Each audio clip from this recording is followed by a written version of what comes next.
කජු කියන්නේ ලෝකයේ වඩාත්ම ජනප්‍රිය නට්ස් වර්ගවලින් එක. ඉතින් මේ කජුවලින් විවිධ ප්‍රයෝජන ගණනාවක් ගන්නවා වගේම ලෝකයේ පුරාම අති විශාල ඉල්ලුමක් පවතිනවා. වසරකට ලෝකයේ කජු අවශ්‍යතාවය ටොන් මිලියන ගණනක් වෙනවා. ඉතින් මේ සෑම වසරකම අවශ්‍ය වන අති විශාල කජු ප්‍රමාණයක් ව්‍යාපාරික මට්ටමෙන් වවන්නේ කොහොමද? ඒවා නිෂ්පාදනය කරන්නේ කොහොමද කියලා ඔබ දැකලා තියෙනවද? එහෙම දැකලා නැත්නම් මේ වීඩියෝ එකෙන් ඔබට ඒ ගැන අද බලන්න පුළුවන්. මේ වීඩියෝ එකෙන් ලෝකයේ විශාලතම කජු නිෂ්පාදකයා වන අයිවරි කෝස්ට් හි විශාල කජු වගාවක් පවත්වාගෙන යනු ලබන ආකාරය, කජු අස්වැන්න නෙලා ගන්න ආකාරය සහ නවීන තාක්ෂණය භාවිතා කරමින් මේ කජු සකස් කරලා ලෝක වෙළඳපොළ වෙත මේ නිෂ්පාදනය නිකුත් කරන්නේ කොහොමද කියන සම්පූර්ණ ක්‍රියාවලිය විස්තරාත්මකව ඔබට නරඹන්න පුළුවන්. ඉතින් ඒ ගැන දැනගන්න කැමති නම් මේ වීඩියෝ එක අවසන් වන තුරු අපිත් එක්ක රැඳිලා ඉන්න කියලා ඔබට ආරාධනා කරනවා. ඒ වගේම මේ වගේ වීඩියෝ බලන්න කැමති නම් ලෝකයේ දැනගමු අපිව සබ්ස්ක්‍රයිබ් කරලා අපිත් එක්ක සම්බන්ධ වෙන්න කියලාත් ඔබට ආරාධනා කරනවා.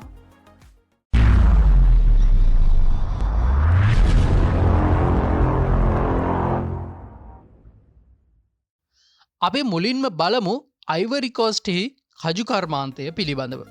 බටහිර අප්‍රිකාවේ පිහිටලා තියෙන මේ අයිවරි කෝස්ට් කියන රට 2024 වසරේදී ටොන් මිලියනයක් විතර කජු නිෂ්පාදනය කරලා ලෝක වෙළඳපොළ වෙත ලබා දීලා තියෙනවා.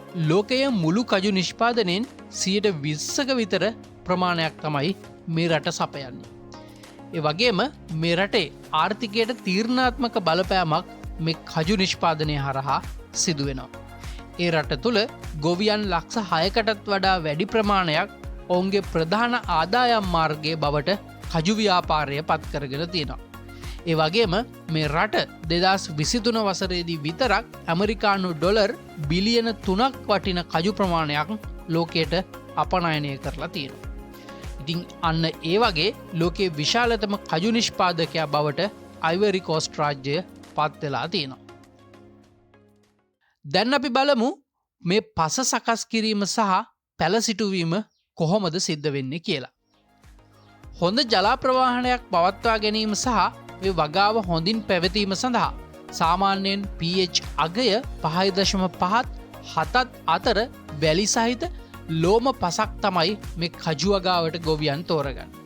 ජලය එක තැන පල්වීම වැළැක්වීම සඳහා සහ පස සාරවත් වීමට වගේම ජලය හොඳින් බැස යාම සඳහා මුලින්ම මේ ගොවියන් බිම සකස් කිරීම කරනු ලබනවා. ඊට පස්සේ මේ වගාව නිරෝගීව පවත්වාගෙන යාම සඳහා හොඳම මෞෂාකවලින් පලිබෝධ හානි නොවිච්චි, විකෘති නොවිච්චි, හානි නොවිච්චි ඇට තෝර ගැනීම කරනු ලබනවා. ඊට පස්සේ මේ කජු ඇට බඳුන්ගත කරලා පැල ලබා ගැනීම කරනු ලබනවා. කජු පැල අඟල් 15ත් 24ත් විතර උසක් වර්ධනය වෙනකං ඉඳලා තමයි මේ අය වගා භූමියේ සිටුවීම කරනු ලබන්නේ. වගා භූමියේ සිටුවීමත් තෙතමනය අවම වෙන විදිහට තමයි මේ සිටුවීම කරනු ලබන්නේ. ඒ වගේම මේ කජු වගාව නිරෝගීව පවත්වා ගැනීමට වගේම හොඳ අස්වැන්නක් ලබා ගැනීම සඳහා මේ වගා භූමිය හරහා හොඳින් හිරු එළිය සහ වාතය ගමන් කිරීම අවශ්‍ය වෙනවා. ඒ නිසා සාමාන්‍යයෙන් කජු ගස් දෙකක් අතර අඩි 26ක විතර දුරක් තියලා තමයි සිටුවීම කරනු ලබන්නේ. ඉතින් මෙන්න මේ විදිහට තමයි පස සකස් කිරීම සහ පැල සිටුවීම කරනු ලබන්නේ.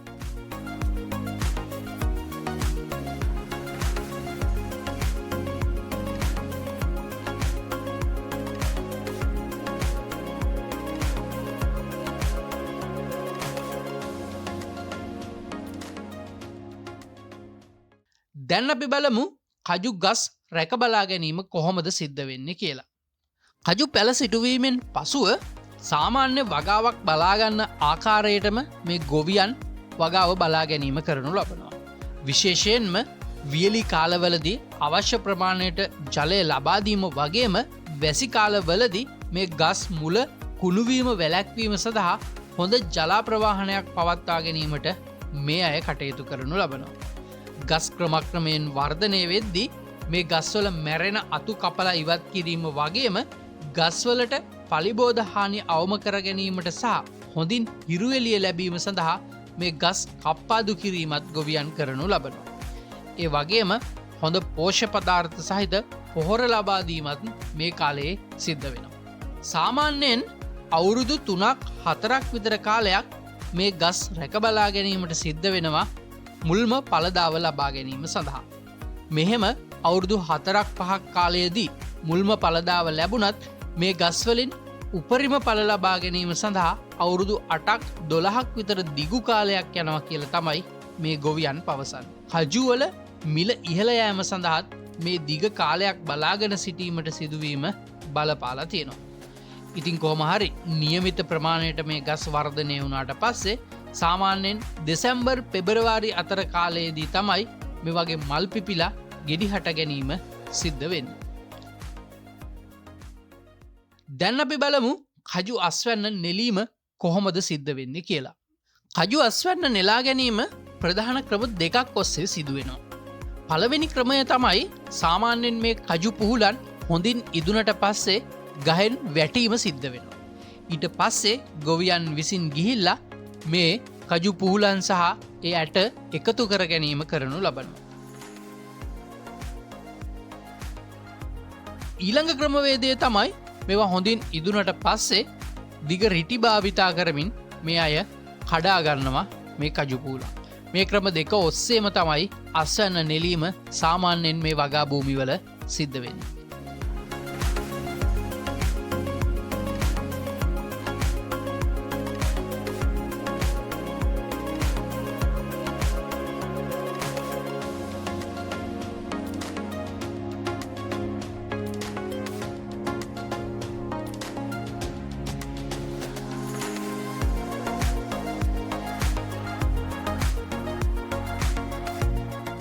ඊට පස්සේ සිද්ධ වෙන දේ තමා මේ කජු පුහුලන් වෙන් කිරීම සහ වියලීම.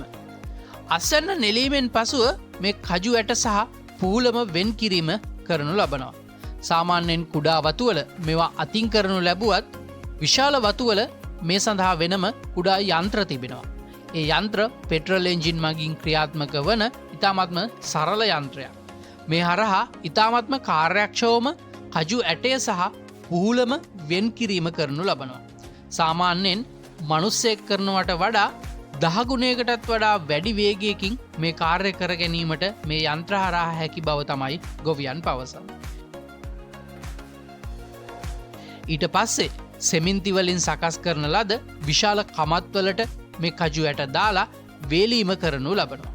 මේ කජු ඇටවල තිබෙන තෙතමනය අඩු කිරීමට වගේම දිගු කාලයක් පවත්වා ගැනීමට සහ හොඳ ගුණාත්මක භාවයේ රසවත් අස්වැන්නක් ලබා ගැනීම සඳහා මේ වේලීම ඉතාමත්ම වැදගත් බව තමයි මෙයාලා කියන්නේ.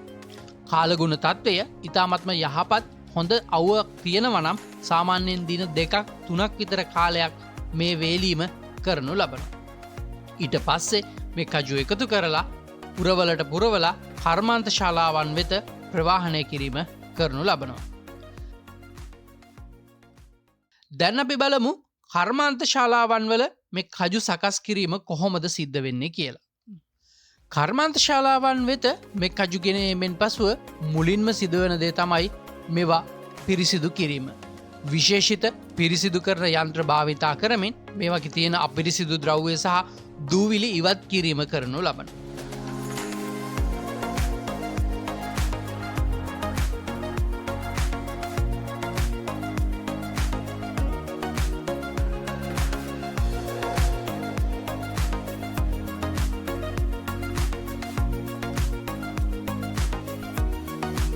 ඊට පස්සේ මේ කජු ඉහළ උෂ්ණත්වයකට රත් කිරීම කරනු ලබනවා. මේ හරහා අපේක්ෂා කරන දේ තමයි මේ කජුවල තිබෙන තෙතමනය තවදුරටත් ඉවත් කිරීම වගේම මේ කජුවල નિયમિત රසය ලබා ගැනීම මේ උෂ්ණත්වය ලබා දීම හරහා. මෙහෙම ඉහළ උෂ්ණත්වයකට රත් කිරීමෙන් පසුව තමයි ඊළඟ සැකසුම් ක්‍රියාවලිය වෙත ගමන් කරනු ලබන්නේ.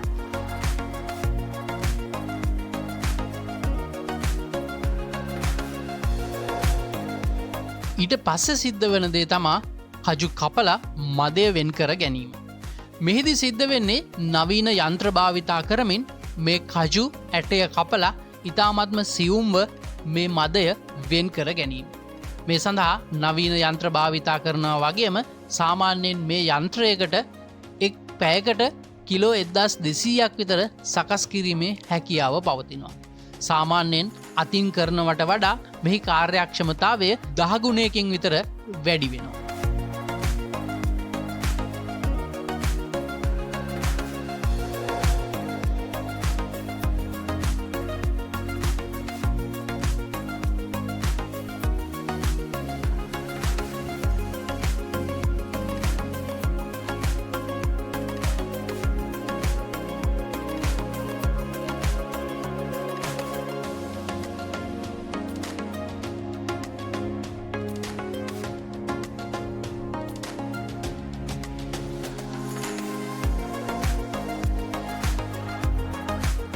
මෙහෙම ලෙලි ගැසීමෙන් පසුව කජුවල තියෙන තෙතමනය තවදුරටත් ඉවත් කිරීමට වගේම මේ වගේ නැවුම් බව සහ ස්වභාවික රසය ආරක්ෂා කර ගැනීම සඳහා මේවා තවදුරටත් පිලිස්සීම සහ මේවා උපදැමීම කරනු ලබනවා.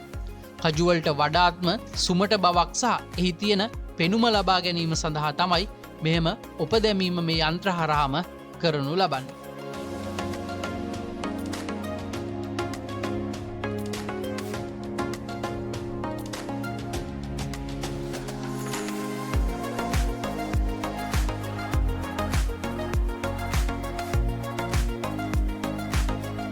ඊට පස්සේ මේ කජු තේරීමක් නැවත සිදු කරනු ලබනවා. මේ කජුවල ප්‍රමාණය ගුණාත්මක භාවය අනුව මෙම වර්ග කරනවා වගේම විවිධාකාරයෙන් සකස් කිරීම කරනු ලබනවා. විවිධ කුළුබඩු වර්ග සමග මිශ්‍ර කිරීම, කජු ලුණු සමග මිශ්‍ර කිරීම, මීපැණි සමග මිශ්‍ර කිරීම, මෙන්න මේ ආකාරයට විවිධ රසවලින් විවිධ ආකාරයට මේ කජු සකස් කිරීම මේ කර්මාන්ත ශාලාවන් වල සිද්ධ වෙනවා.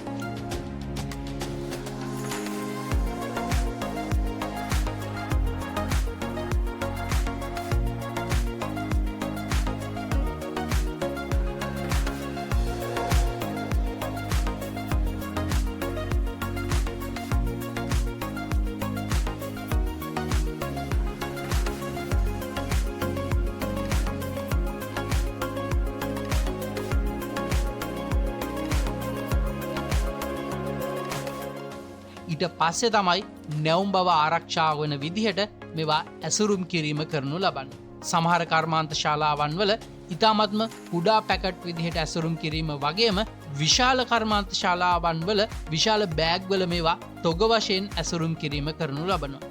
ඒ වගේම මේ කජු ඇසුරුම් කිරීමේදීත් ඒ වගේ ඇතුළත රික්තකයක් පවතින ආකාරයට තමයි මේ කජු ඇසුරුම් කිරීම කරනු ලබන්නේ. එහෙම සීල් කරාට පස්සේ තමා මේ කජුවල නැවුම් බව දීර්ඝ කාලයක් ආරක්ෂා වීම වගේම ප්‍රවාහනය කිරීම පහසු වෙන්නේ.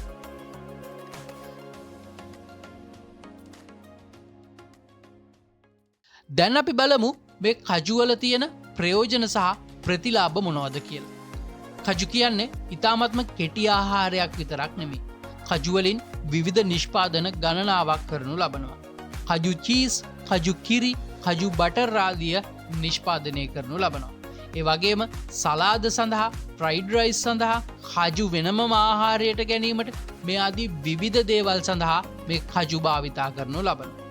ඒ වගේම කජු කියන්නේ ඊ타මත්ම පෝෂදායී, ප්‍රෝටීන්, තන්තු, විටමින් B6, මැග්නීසියම්, යකඩ වැනි අත්‍යවශ්‍ය විටමින් ගණනාවකින් පරිපූර්ණ වෙච්ච ආහාරයක්.